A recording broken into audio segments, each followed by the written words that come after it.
Episode number 18, Ironman Texas 70.3 with Shane Peed. Welcome to the pursuit of the perfect race.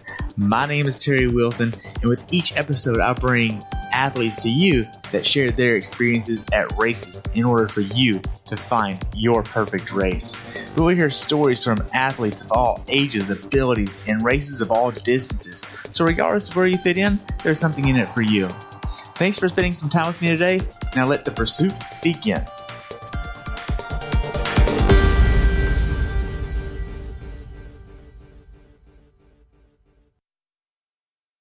Hi everybody, welcome to another episode of the Pursuit to the Perfect Race. Today I have the honor of talking with Shane Peed, who is the owner and operator of Piedmontese Steaks.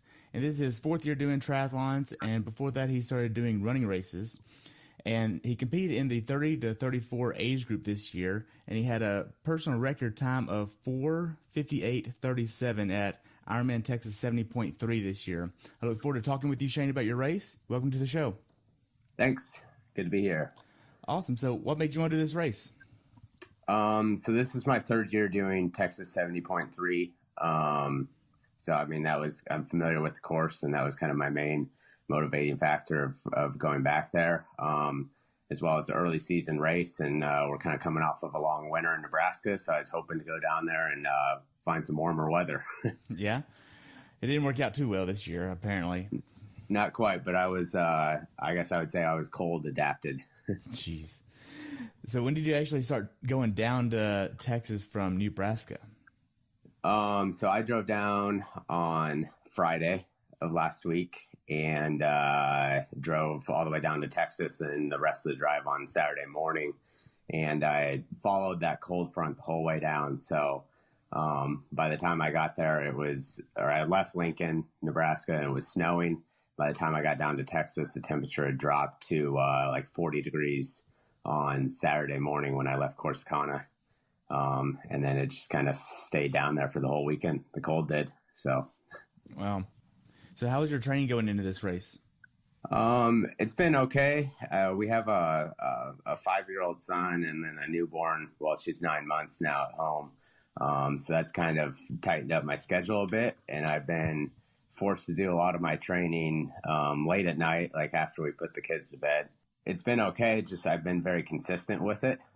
So I haven't got a large volume of training, but, like I said, just very consistent, not really missing any workouts just because I make that part of my regular schedule and get that in the evenings. Nice. So what was your longest swim going into this race? Longest swim, probably only like 2,000 yards. I don't swim as much as I should. That's probably what I consider like the low-hanging fruit of the three sports that I have right now, because I'm, kind of gotten to the point where I'm not peaked, but have made significant gains on the bike and the run. And I still, even though I finally broke 5 hours for a half, I was a 40-minute swim. So disproportionately slower on the swim. So, I maybe get 2 to 3 swims a weekend, and probably 2,000 yards or so would be my longest. Okay, so now what about the bike? What was your longest bike ride?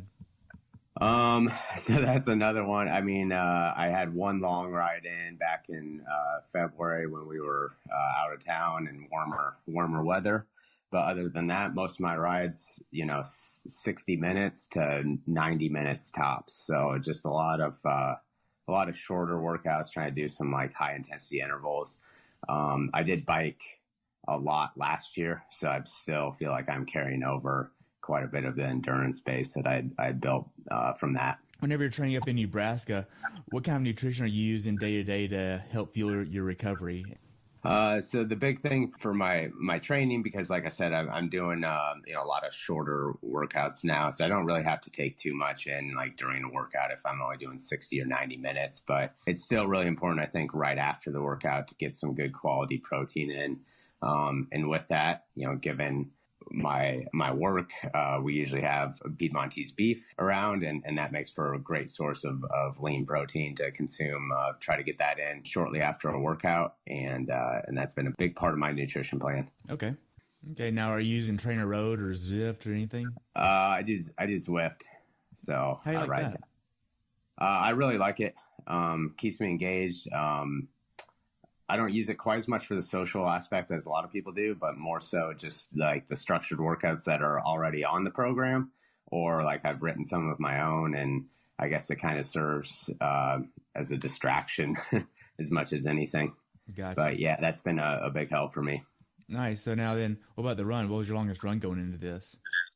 Longest run, I probably ran a couple 15 milers over the winter. Again, well, like the bike, everything that I do is indoors through the winter because we've had a pretty nasty winter here in the Midwest, and that's a long ways on a treadmill, and that's about all I can tolerate is is about 15 miles on a treadmill. Nice. Were you doing a lot of speed work on the treadmill as well? I've kind of cut down a little bit on the speed work. I still do some, but I feel like the recovery time from that tends to be a little bit longer. So if I'm running every day, I'll just hop on and do like a 60-minute kind of a aerobic pace. And again, frequency though, because I've been trying to get in like at least 5 runs a week. And I think that's really helped. As I mentioned before, when I first got into triathlon, I kind of came from like a running background or intro into that. And at that time, I was running a lot, like regularly putting in 60 to 70 miles a week. And I feel like once I got into triathlon, I didn't really progress any on the running front. But I feel like now I'm starting to gain some of that back because at Texas, granted, the weather really helped. But, that was like my best running time for a half Ironman. Okay, because you got a 140 here, which is very respectable on the half. Yeah, thanks. I had a 211 or so this past weekend there, and it was just not my best showing, but man, it was cold. Oh yeah. So you're on Big Sexy Racing, right? Yep, that's correct. Nice. So you headed down on Thursday. You got down there on Saturday. I drove most of the way on Friday, Okay. and then to Corsicana, and then drove the rest of the way Saturday morning, and got into Galveston about noon. It's a total of about a 14-hour drive. So, I mean, not ideal right before a race, but I got there, went for a run, and kind of stretched things out, and felt pretty good. So. It was all right. Nice. Now, did you stay at the host hotel? No, I did not, because I did not book early enough with our newborn. Didn't know where things would be at, so I kind of signed up for this race a bit later. So that was full, and ended up staying the Marriott, Okay. which is maybe a mile and a half away, so not too bad. Okay, so you get all checked in on Saturday. How did that process go for you? That was good. Wasn't too bit. It didn't seem to be too busy around there, and again, the biggest shock was just that the weather was so cool at that point. I've done, like I said, this is third year doing the race, and when I've gone down there in 16 and 17, it was like mid to upper 70s, and coming from Nebraska at that time of the year, I mean that, and the humidity, it really feels more like 90 when I get down there. But this year I was shocked because I got down there and like still needed to wear a sweatshirt. Right. So now you get your bike checked in on Saturday. What else did you do on Saturday? So that was kind of it. Just kind of hung out and chilled, took it easy. I do use the Normatec boots, so I put those on for about an hour on Saturday afternoon. Again, I think that really just helps like get the blood flowing through the legs without having to go out and run more or bike more.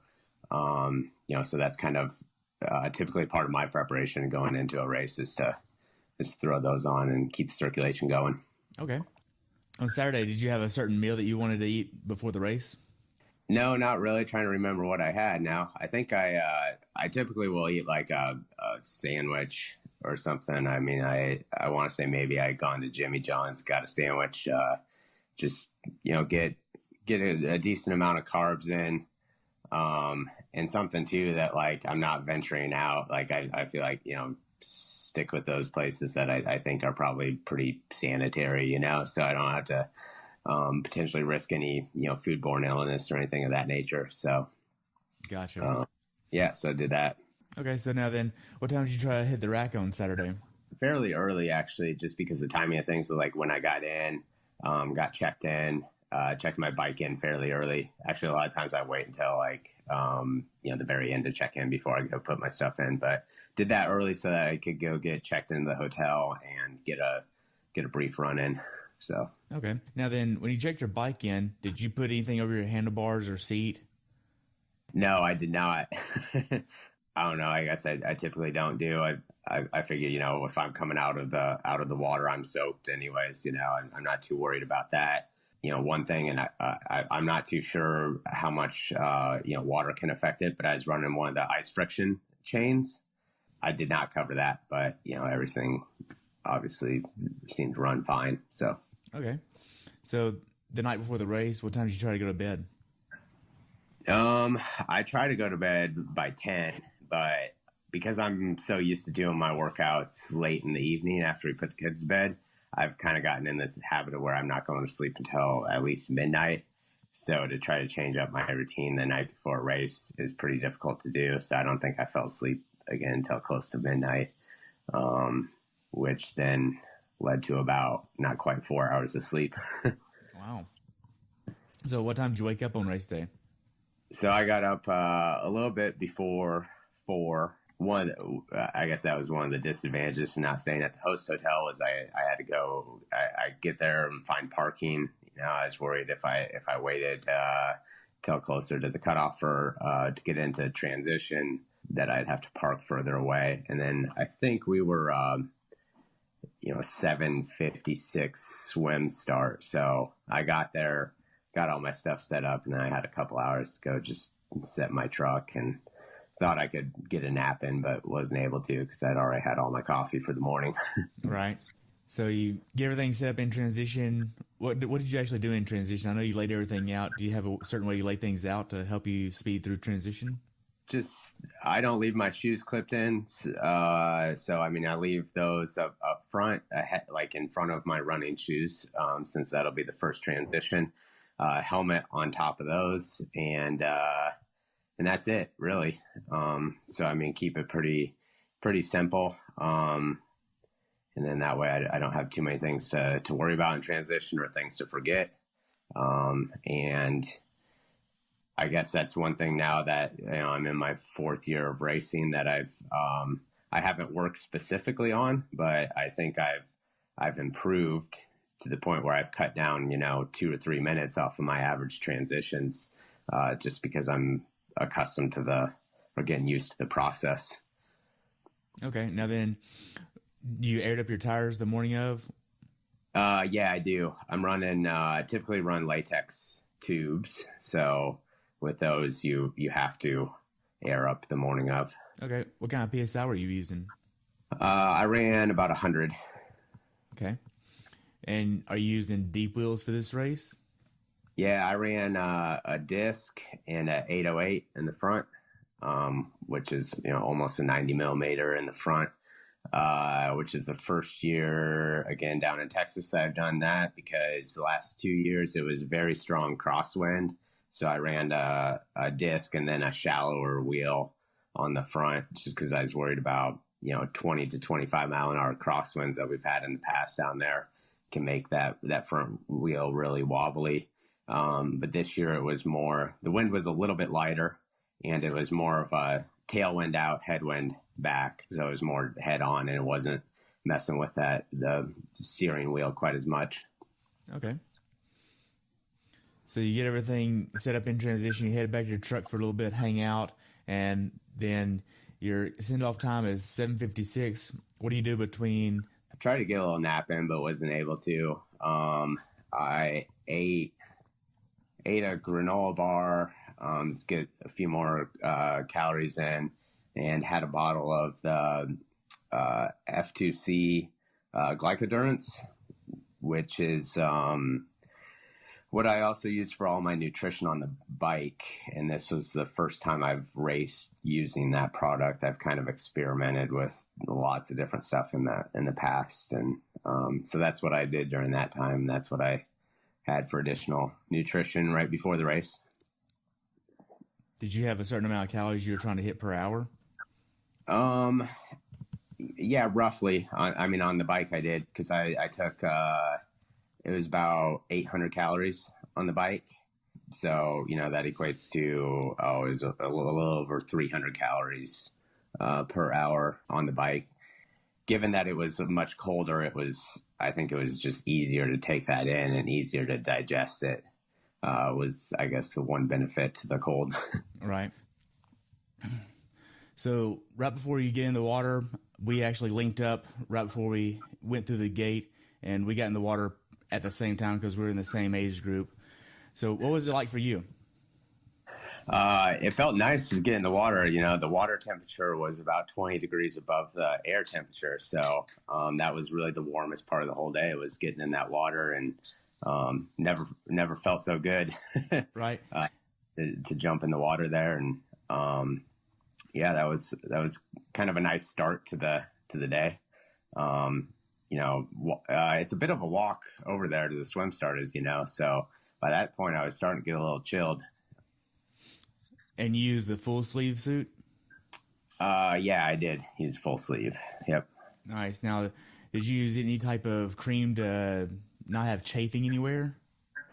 Yeah, I used the Body Glide and Tri-Slide. Used some of both of those. I still ended up with a little bit, but it was manageable. I was still able to take a shower after the race, which Right. is really time when you find out if you chafed bad. Right. So the water temperature was 69 degrees on race day. So you get in, and how was the swim for you? Went pretty well. Again, that's still my weakest three of the sports, or my weakest sport of the three.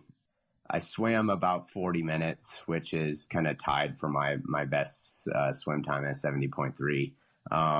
Last year, I was swimming 43 on a lot of the races that I did. So, I feel like it's slowly improving, but still a lot of room. I think I would have the capability to get that down into the low 30s if I really take the time to dedicate to focusing on my swim training. Okay. So there was a 3-turn swim course. How far did you actually swim up before you actually stood up? I stood up a little bit earlier than normal, but I was like maybe just below waist deep when I stood up. Another big thing on this swim course is I'm one of those people that only breathes to one side, which is the right, and this course is all counterclockwise, so all the buoys should be on the left, but I was able to get on the inside of the buoys, except for the turn buoys, which was nice. Sometimes the volunteer staff would get the kayaks up right close to the buoys, but there was enough room to swim in there. Plus I had pretty clear water to swim in. So that really worked to my advantage in this race. Okay. Did you have any cramping or any issues on the swim? No, nothing, no problems there. So that was nice. Nice. So you get out of the water. How did T1 go? T1 was good. Much better than T2. T1 was pretty smooth. No real issues there, and got out on the bike trouble free. Now they had wetsuit strippers there. Did you take advantage of them? Yep, I did. Yep, that's always a big help. I did one race. I've done one race, an Ironman event without wetsuit strippers, and never realized how much I really appreciated having wetsuit strippers. Which race was that? That was Boulder 70.3 a couple years ago. Didn't have a wetsuit stripper. I didn't know there wasn't going to be wetsuit strippers. After I got out of the water, I was looking around for them, didn't find them. Had to sit down to get my wetsuit off, and it probably added, a solid minute to my transition just to do that. So nice. They're a big help. Nice. So you get out on the bike. What was your plan going into the bike? As you know, Galveston is a very flat course, so I was hoping that the position on my bike was still good, after like a long winter. I don't know if things have changed a little bit, but as far as my fit goes, and it worked good for me. So I was able to stay in aero the whole race, which is really helpful on that course. And then just started getting the calories in as soon as I got on the bike. Try to get a good chunk of those, at least a couple hundred in, just right away in the first 15 minutes. Because at that point, then I know I've been at least over an hour without consuming any calories. So got those in and started heading down the island. Nice. So did you have a specific cadence or power number you're going to try to hit? Cadence, I usually ride a bit higher cadence. I'm a lot of times I'm like upper 90s to 100. And then power, wasn't really sure there. Typically in a half, I'll ride around 200 watts. And I was more like 180 to 190 going out. And then once I hit that turnaround and it was coming back into the wind, I increased that probably 10%. So I was a little over, 210 to 220 on the way back. Because as you know, we're going into a headwind at that point. Plus it started spitting a little rain and started getting really cold at that point. And, part of my thought process was that was just something that was going to keep me from getting too cold. Gotcha. I didn't have to worry one bit about overheating in this race. It was more just a matter of trying to keep my body warmed up at that point. Right. Now, how are the road qualities for you? They're pretty good down there. I mean, with the exception of that section that goes over the bridge at the end of the course, the road's very smooth. So it's nice. I really like the bike course down there. That's my favorite part of that race. I really like just flat surface, not a lot of turns, and just kind of hammer away in that aero position. Gotcha. So now, did you use an aero helmet for this race? Yeah, I did. I used a Cask Bambino, and I think that has been my fastest helmet for sure that I've ever used. Towards the end of the bike, did you start cramping or anything? No cramps. I haven't really been prone to cramping. I've had a couple times in the past, like where I get close to the end of the race, where I might start to feel it. And then usually if I'm going to cramp, though, it's going to be after I'm already finished and I've sat down or sat still for a while, then I'll start to cramp up, which is good that it doesn't occur to me during the race. So, Gotcha. How was the last few miles of the bike ride? Do you do any type of transitional cool down to get ready for the run? Yeah, like when we turned off of the main road there, the main highway, there's still just a few miles left on the bike course. So I kind of dropped my power off a little bit, or I try to, and then try to get some additional calories in before I hit the run.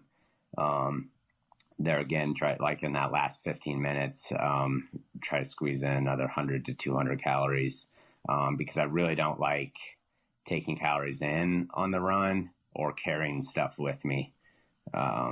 So I try to get in what I can before I'm off the bike. Okay. T2, how was T2 for you?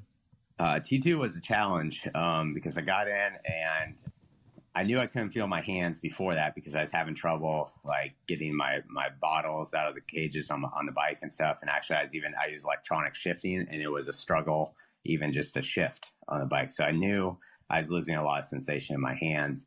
And I realized too in T2 that I lost sensation in my feet as well. And that was common for most people that day. I think that especially with losing feeling in my hands, it was really difficult to get my helmet off. I saw a lot of people in T2 struggling with the same thing. So that probably added at least a minute and a half to T2. But I made it through it and got out on the run. Had a really good run from there, especially once I regained the feeling in my feet. Gotcha. So how were the first few miles of the run? Did you have a strategy going into it? Not really. That was kind of the big thing was like once I got the feeling back in my feet, the pace started to pick up a little bit. It was just perfect conditions for running. So, what we paid for on the bike, we made up for on the run. And I think a lot of people had very good runs that day because, temperature was still only like mid 50s, overcast. So just ideal running conditions. And what was interesting, to me was like, I didn't really know how the run was going to go. Again, I was kind of trying a new nutritional strategy, which, worked very well for me.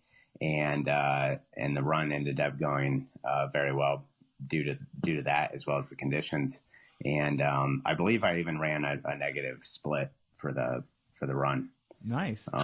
Which is pretty unique and surprising to me because, my goal for a while now and going into the race is to break 5 hours.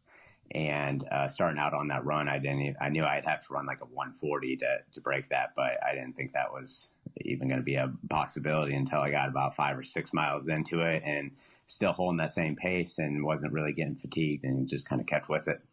Nice. What was your nutrition plan for the run? So the run, I try to just rely off the aid stations because, like I said, I really don't like carrying things with me. I've have felt like that creates a little bit more tension, like in my upper body. And even though it's nice to have whatever nutrition I favor, it's just, I don't know, I don't really care for carrying stuff. So I try to just go off anything that's on the course, and which didn't really require too much on Sunday because I'd gotten in a good amount of calories right before I got off the bike, and then with the cooler weather, I was able to run pretty much off of that. I probably only took in like less than 100 calories from the aid stations, just with like Gatorade and when I took some Coke but it was very minimal. I didn't want to put too much in my stomach because I didn't feel like I really needed it, and I didn't want to get like any sloshing or anything going around in my gut if I didn't think that I really needed to get the calories in. Okay. How were the last few miles of the run for you? So last few miles were good. I was still holding like mid sevens for pace, and yeah, I think like if I had to go even a couple more miles, I probably would have really had to take in some calories by that point. Like definitely if it was a full that day, but I made it through the run with virtually no calories and finished with pretty much an empty tank. Nice. So the last 800 yards of the run, how was that? That was good. I knew at that point then I was holding pace to break my time goal. The conditions that day were very favorable for the run. So I got done and felt, even though my fastest time, a PR for the half, I probably felt as good or the best I felt after a half after that race. Again, I would attribute most of it to the conditions that day. So right. Now looking back on it, do you think you could have went a little bit harder on the way out on the bike? Yeah, I'm sure I could have, but it's kind of one of those things where it's like the run too. I negative split just barely. And that's like the ideal way to run it, So I think like on the bike, although, yeah, I probably could have pushed like another 10 or 20 watts going out. I don't know what that would have done to me, like on the way back in. Maybe I would have like evened out my power output for the whole ride, but whatever the case, it worked out pretty well. So I was happy with it. Okay. So now then, if you were to pass on some information to somebody that hasn't done this race before, based on your experience, what would you tell them? Well, based off of the 2 years prior to that, I would say, prepare for heat and wind. It's those first 2 years that I did the race, it was like I said, mid to upper 70s and humidity. And at that time of the year, I very few people, if you live anywhere north of Texas, are going to have any heat acclimation in them. So be prepared for that.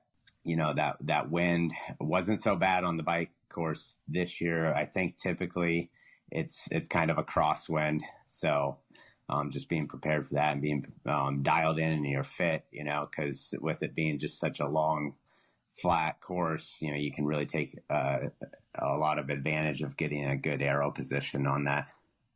Okay. But this year was a little bit different, though. Yeah, the temperature was much different, and in the wind direction, I don't know if that's I think the typical wind direction is more of like a southeast, southwest wind down there, so you get more of a crosswind. And this was just headwind straight coming back. So Nice. Now, so if athletes want to follow you, how could they follow you? So I'm on Strava. I have every workout posted on there. And other than that, I am doing the full Ironman Texas, which is in just a little over 2 weeks now. And then I'll be doing the full Ironman in Boulder and Boulder 70.3 later this year as well. Nice. I only have a few other questions here. What's your definition of a perfect race? Perfect race. I mean, that was probably as close to a perfect race I had last weekend as I've experienced yet. But, a race where I feel like I gave, 100% and I wasn't held back by like any abnormal, either if it's like a nutritional plan that kind of derailed or abnormal weather factors, the weather was perfect on that run last weekend, So, I mean, to me, that's kind of the definition of a perfect race, is like knowing that I put everything I had out there and nothing really interfered with that. Wow, that's awesome. So do you have anything else you'd like to add about the race? No, not really. I think that was kind of a good, I've done this half before the Texas full, again, the last 2 years as well. And it's kind of a good, I don't like to say that I just use the race to like train through, because, the 70.3 is still a very important race to me, but it's a good step up to do that early season full down at Texas. So I'm looking forward to that and seeing what I can do there. Nice. Do you have any goals for Ironman Texas? I don't know at this point. I mean, I'd really like to break 11 hours. That'd be a time goal. Again, that can be very dependent on the conditions, but just another successful race, another successful finish would be great. Ironman Boulder is only 6 weeks after that, so these are fairly close together for fulls for what I've done in the past. And that's kind of all I have on that. Nice. So are you using any type of plan for your training? No, I don't really use any plans. It's just kind of go all by feel. I do have like certain weeks where I'll try to get more volume in, depending on if I have, race coming up. Obviously the time frame between Texas 70.3 and the Texas full is very short. So I'm just trying to get some good recovery, good nutrition in this week, get some key workouts in next week, but nothing crazy. And then kind of a taper for 1 week into Ironman Texas. But yeah, I don't really have a training program that I necessarily follow, because my schedule can fluctuate a lot too. So I have to be very flexible there. And I mean, this is still, it's a hobby for me. So, and I enjoy it though. So I just try to, fit it in, as my schedule allows. Nice. Well, I appreciate your time today, Shane. I've enjoyed hearing about your experience. I look forward to following you at Texas, and I'll see you down there, okay? Yep. Thanks, Terry. Hey, you're welcome. Thanks for tuning in today. I hope you were able to learn something from today's episode. If you enjoyed the show, please take a minute to leave a review on iTunes or share it with a friend. Be sure to subscribe so you never miss an episode. If you'd like to see pictures from this athlete's race, learn more about who I am, what I'm doing, or be on the show yourself to share your story, check out my website at CoachTerryWilson.com. Until next time, continue the pursuit.